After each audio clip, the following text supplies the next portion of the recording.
Spouse visa की application जब करते हैं क्या इश्यूज होते हैं, किस वजह से आपके स्पाउस वीज़ा रिफ्यूज़ल आता है और ऐसी कौन सी सिचुएशन है जिसमें आप उसको रिजॉल्व कर सकते हैं। The first issue is going to be आपकी रिलेशनशिप रिक्वायरमेंट। सम टाइम आपके हो सकता है आपके हस्बैंड की 2 मैरिजेस हो सकता है आपके क्वालिफिकेशन जो है रिलेशनशिप में पूरी नहीं उतरती हो, लेकिन जब आप प्राइमरी करियर की एप्लीकेशन में जाएंगे देन आपको अपने हस्बैंड की जो रिलेशनशिप की रिक्वायरमेंट है उसकी ज़रूरत नहीं रहेगी। इंस्टेड आपने अपने अगर बच्चों की बेसिस पे एप्लीकेशन कर रहे हैं तो बच्चों का प्रूफ ऑफ रिलेशनशिप लगाएंगे, और अगर आप एप्लीकेशन कर रहे हैं पेरेंट्स की बेसिस पे तो पेरेंट्स का प्रूफ ऑफ रिलेशनशिप लगाएंगे। और इसी तरह से ही अगर आप कर रहे हैं स्पाउस, सम टाइम हो सकता है कि आप स्पाउस की बेसिस पे एप्लीकेशन कर रहे हैं, राइट, देन आपका जो स्पाउस की बेसिस पे फिर आप स्पाउस का प्रूफ ऑफ रिलेशनशिप लगाएंगे। Then you have multiple options to go for.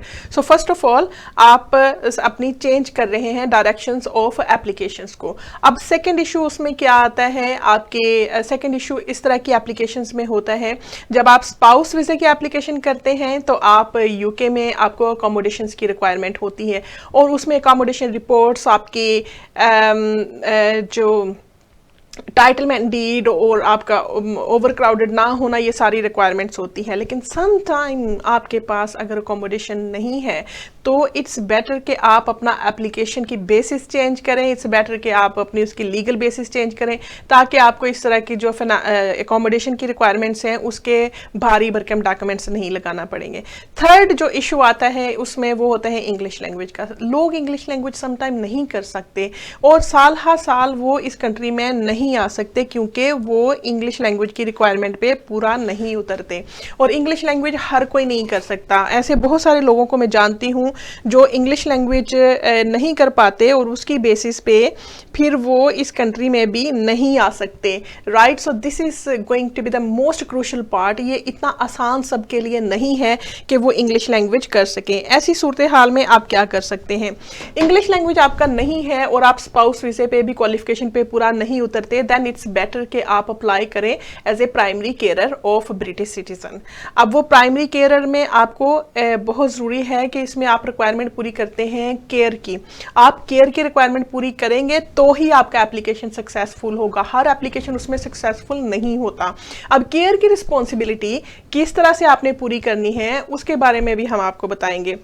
Next issue में इसमें क्या आता है, आपके फिनांसिस और आपकी फाइनेंशियल रिक्वायरमेंट। सम टाइम हो सकता है कि आपका स्पाउस वीज़ा एप्लीकेशन इसलिए रिफ्यूज़ हुआ कि आप उस पर पूरा नहीं उतरते, आपके फिनांसिस पूरे नहीं हैं, आप 18,600 पाउंड की रिक्वायरमेंट को पूरा नहीं कर सकते, आपके स्पेसिफाइड डॉक्यूमेंट्स कंप्लीटेड नहीं है, अकाउंटेंट का लेटर नहीं है, so much complications are there, you can not meet the finances requirement under the spouse visa application, then it's better to apply under primary care of British citizen. जब आप primary carer of British citizen की application करेंगे then you will see so much difference between spouse visa and primary carer. So मकसद आपका UK में आने का है। अगर आपका एक एप्लीकेशन रिफ्यूज होता है तो कोशिश करें आप दूसरे एप्लीकेशन की बेसिस पे उसमें जाएं। So any live question and any live comments in terms of UK spouse visa, UK immigration, just do let me know and I will help you further in such category, right. So उसकी जो एक आपके ये issues हमने discuss किए और उसके solutions क्या हैं। सॉल्यूशंस ये हैं कि आपके जो स्पाउस वीज़े की एप्लीकेशन है उस पर आप पूरा नहीं उतर रहे, ह्यूमन राइट्स के एप्लीकेशन पे भी पूरा नहीं उतर रहे, सो व्हाट। अब आप जो प्राइमरी केयर की एप्लीकेशन करेंगे, first you need to show the care responsibility. या तो आप कोर्ट से ऑर्डर लेंगे या फिर आप एफिडेविट स्पॉन्सर से लगाएंगे, then you are primary carer of British citizen. जब ये चीज़ें आप करेंगे तो उसके बाद आप कि प्रूफ ऑफ रिलेशनशिप जिसके बेसिस पे आप एप्लीकेशन कर रहे हैं उसका प्रूफ ऑफ रिलेशनशिप लगाएंगे। सो 3 चीज़ें जब आप करते हैं तो उसमें फिर आप जो नेक्स्ट रिक्वायरमेंट्स उसमें आती है कि डिफरेंट लॉ की एप्लीकेशन है, ये डिफरेंट रेगुलेशंस आप पे अप्लाई होंगे और उसकी डेडलाइन जो है 30 जून 2021 डेडलाइन होगी। और उसके बाद आप प्राइमरी कैरियर का एप्लीकेशन नहीं कर सकेंगे, विच मीन्स कि अगर आपका स्पाउस वीज़ा रिफ्यूज़ हो जाता है तो आपको उसी कैटेगरी में बार बार एप्लीकेशन करने पड़ेंगे, अपील में जाना पड़ेगा, आपकी फीस लगेगी, आपका टाइम लगेगा। So this is the best chance for you to submit an application under primary carer of British citizen. You will be able to apply successfully and come to the United Kingdom with your family members। लेकिन उसके लिए ये चीज़ है कि उनका आपके साथ रहना ज़रूरी है, वो आपके साथ रह रहे हों और जो प्राइमरी केयर आप उसकी केयर कर रहे हों। This is one of the requirements. Now we are going to discuss requirements of such application. The first requirement कि आप फैमिली मेम्बर हैं उस स्पॉन्सर के जो आपको स्पॉन्सर कर रहे हैं, उसके प्रूफ ऑफ रिलेशनशिप आपने लगाने हैं। Okay, so the second one is going to be कि आपने केयर शो करनी है। आपने केयर कैसे शो करनी है कि डे टू डे के डिसीजंस आप ले रहे हैं, डॉक्टर्स के लेटर्स लगाए हैं, साइकेट्रिस्ट के लेटर्स लगाए हैं। इसी तरह से आप अपने सोशल काउंसिल के डॉक्यूमेंट्स लगा सकते हैं कि काउंसिल सोशल वर्कर्स हैं। अगर आप इनसाइड द यूके एप्लीकेशन कर रहे हैं, आउटसाइड द यूके आप अपने MPs के लेटर्स लगा सकते हैं। There are so many different ways where you can prove the care responsibility for your British citizen person. This way you are going to be successful in your application and then you will be applying under the right category. So this is very important because this application is giving you a less effort. This application is providing you with less cost. You do not have to pay so much heavy cost to the lawyers, or you do not have to pay so much fee to entry clearance officer, because this is going to be the application which gives you more chances of success, but if you do it in a right way। तो right way क्या होता है कि आपके जो भी evidence है वो आप ड्राफ्ट्स उसके बनाते हैं, जो आपके रेलिवेंट अथॉरिटीज़ होते हैं उनके लेटर हेड पे निकलवाते हैं और उसके बाद आप उसको अपनी जो लीगल बेसिस उसकी ड्राफ्ट करते हैं। सो प्राइमरी कैरियर के एप्लीकेशंस में ये सोल्यूशन है कि आप उसको डिफरेंट लॉ के तहत जब आप एप्लीकेशन करेंगे तो डिफरेंट लॉ आप पे एप्लीकेबल जो होगा वो आपको ज़्यादा चांसेस ऑफ सक्सेस देगा। सो आपका वीज़ा रिफ्यूज़ल हुआ है 1 दफ़ा, 2 दफ़ा, 3 दफ़ा, डिफरेंट एप्लीकेशन रिफ्यूज़। बहुत सारे लोग कहते हैं साल हर साल से आप वीज़ा नहीं ले सकते या आपकी अपील भी रिफ्यूज़ हो जाती है।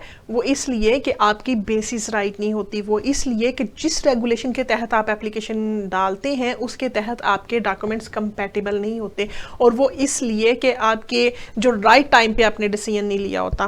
सो राइट टाइम डिसीजन इस कि आपके 30 जून 2021 डेडलाइन है, प्राइमरी कैरियर का एप्लीकेशन है आपका, और उसमें आपके डॉक्यूमेंट्स लगेंगे, ड्राफ्ट्स लगेंगे, केयर रिस्पॉन्सिबिलिटी का प्रूफ ऑफ रिलेशनशिप, और अगर आप शेयर्ड रिस्पॉन्सिबिलिटी कर रहे हैं देन उसमें एक्सप्लेन करना होगा कि फिनांसिस रिस्पॉन्सिबिलिटी किसकी है, फिजिकल केयर की रिस्पॉन्सिबिलिटी किसी की है, और सबसे मेन चीज़ कि वो ब्रिटिश सिटीज़न यूके में आपके बगैर नहीं रह सकता, और यूके में रहने के लिए उनको आपके पर्सनल केयर की ज़रूरत है और वो पर्सनल केयर कोई और प्रोवाइड नहीं कर सकता। The good thing is that कि आप केयर्स अलाउंस भी अप्लाई कर सकते हैं, and government is going to grant you carers allowance under such application once you get a right and valid visa to come to the United Kingdom and you provide care to your own British citizen family members, you will be able to claim, you will be able to apply carers allowance from the government. So Rubina Niazi is with us. Thank you for giving this good information. So this is the message we have received from Rubina Niazi. Welcome to this show. Any other person who is watching, you can comment, you can ask a live question, and also you will see personal contact number. You can contact me if you are eligible under the primary carer application. So next thing is that कि आपके उसमें हमने requirements भी देख लिया। अब proof कैसे करना है कि आप प्राइमरी केयर हैं। अगर आपके पास फाइनेंशियल रिस्पॉन्सिबिलिटी है तो फाइनेंशियल रिस्पॉन्सिबिलिटी प्रूव करने के लिए बैंक स्टेटमेंट्स लगाएंगे, इनवॉइसेस लगाएंगे, आपने उनके लिए ग्रोसरी शॉपिंग की है, मेडिसिन खरीदी है, उसके बिल पे किए हैं, वो सारे प्रूफ आप लगाएंगे जो भी आप खर्च करते रहे हैं अपने ब्रिटिश सिटीजन पे। Do not confuse this with the adult dependent application, right? Adult dependent application is a different category of application. So this application is primary carer application. Under the primary carer application, there are different sets of regulations. Under the adult dependent relative, that is completely different application. So this is primary carer application. Primary carer में आपको financial support करनी होती है अपने British citizen की।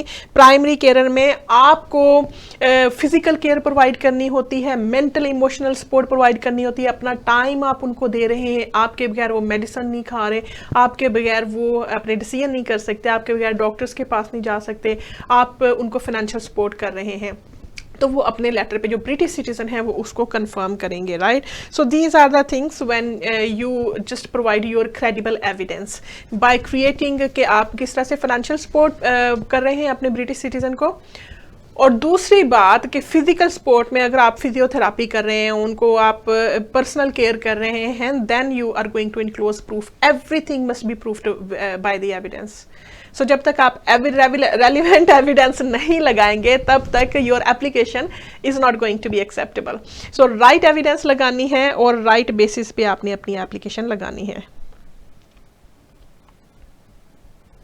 So another thing आपके से ये करना था कि जिस तरह से अगर आप ये समझते हैं कि आप इस पे क्वालिफिकेशन पे पूरा उतरते हैं and you want to submit this application instead of spouse with application, then do little homework. और वो होमवर्क ये है कि रेलिवेंट जो भी डॉक्टर्स हैं आपके, जो प्रोफेशनल्स हैं, जो लॉयर्स हैं, उनसे रेलिवेंट ड्राफ्ट्स लें, लेटर्स लें, बैकअप करें, क्योंकि इट्स ऑलवेज द एप्लीकेंट जिसको अपनी केस की केयर करनी होती है। इट्स ऑलवेज द एप्लीकेंट के जिसको फॉलोअप करना होता है, बैकअप करना होता है। जस्ट लॉयर्स को इंफॉर्मेशन देने से और उनके मतलब इंस्ट्रक्शन देने के बाद आप फ्री नहीं हो जाते। Your job is, your work is to complete your file of evidence and provide it to your lawyer.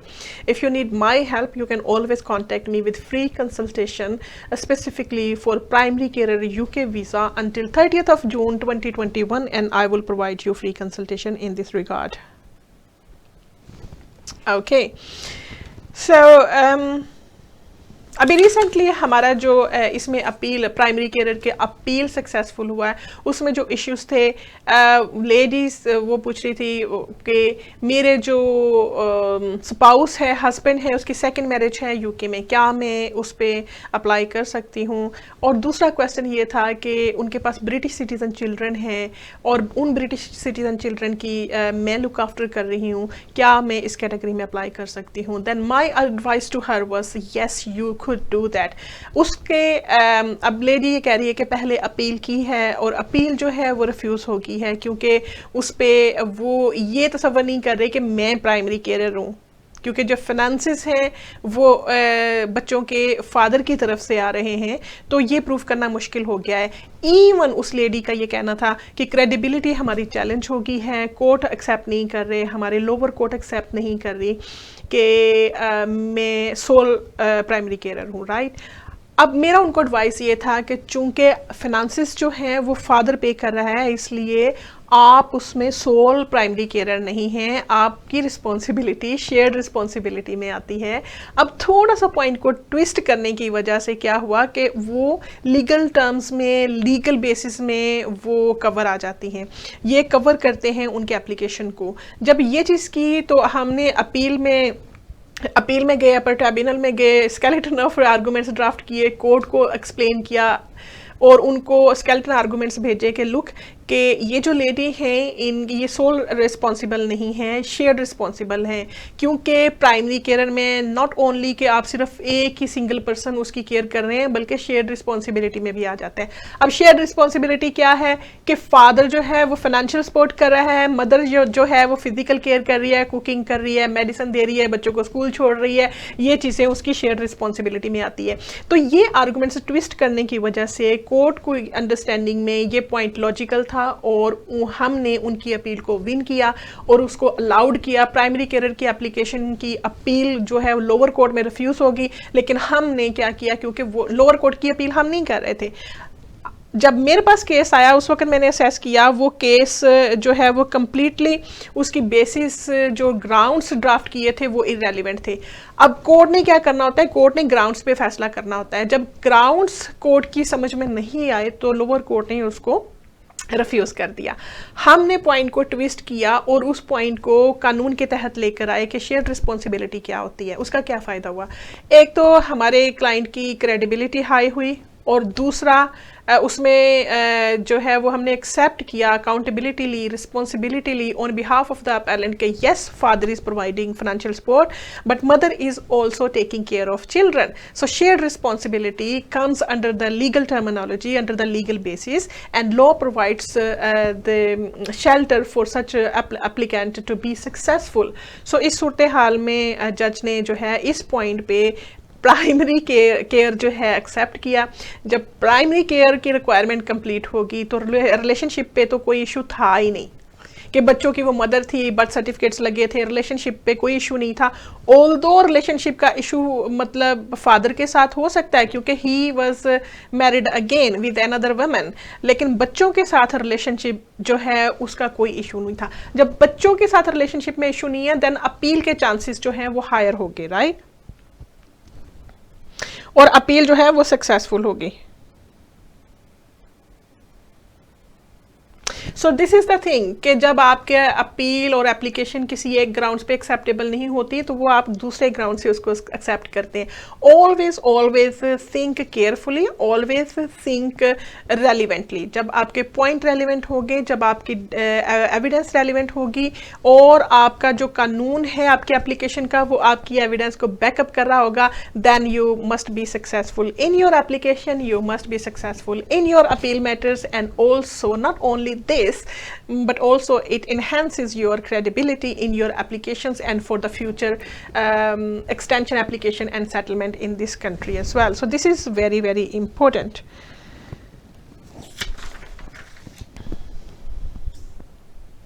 Okay, well done. अगर आपको इस वीडियो की समझ लग गई तो thumbs up, सब्सक्राइब करें my YouTube channel barrister Shazia Anjum official. You will receive lots of free information I am creating for you to receive lots of information in terms of family visas, because this is my mission to bring families together. Families इकट्ठी होंगी, बच्चे इकट्ठे होंगे, उनका interest जो है वो secure होगा, then it's in the best interest of not only the family but also for the nations as well. So these are the things once you know that you are eligible. Let me just summarize this. अगर आप family members हैं British citizen के, आप care responsibility आपके पास है British citizen की, और आप उनको या तो फिज़िकल केयर दे रहे हैं, इमोशनल केयर दे रहे हैं, फाइनेंशियल केयर दे रहे हैं, उनके साथ रह रहे हैं, उनको आपकी ज़रूरत है, ब्रिटिश सिटीज़न आपके बगैर यूके में नहीं रह सकते। So this is the threshold, this is the requirement. If you complete this requirement than you are eligible person to be successful in such application, but only you can submit this application until 30th of June 2021. If you need free consultation on this, you will see the contact number on the screen. Send me text message with the words free consultation of primary carer visa. I will give you response, and also I will provide you step-by-step guidance how can you do that, whether or not you are eligible, and I will assess your case whether you can be a fit applicant for such applications, because unless until you are qualified under this application you won't be able to successful. For first assessment, book your call, send me direct text message, I will receive your calls. I will book your calls, and also I will guide you further in such kind of application. It's me, Barrister Shazia Anjum, UK immigration specialist. Do subscribe Barrister Shazia Anjum official YouTube channel, and also UK immigration group on Facebook for free information. In the meantime, take care of yourself and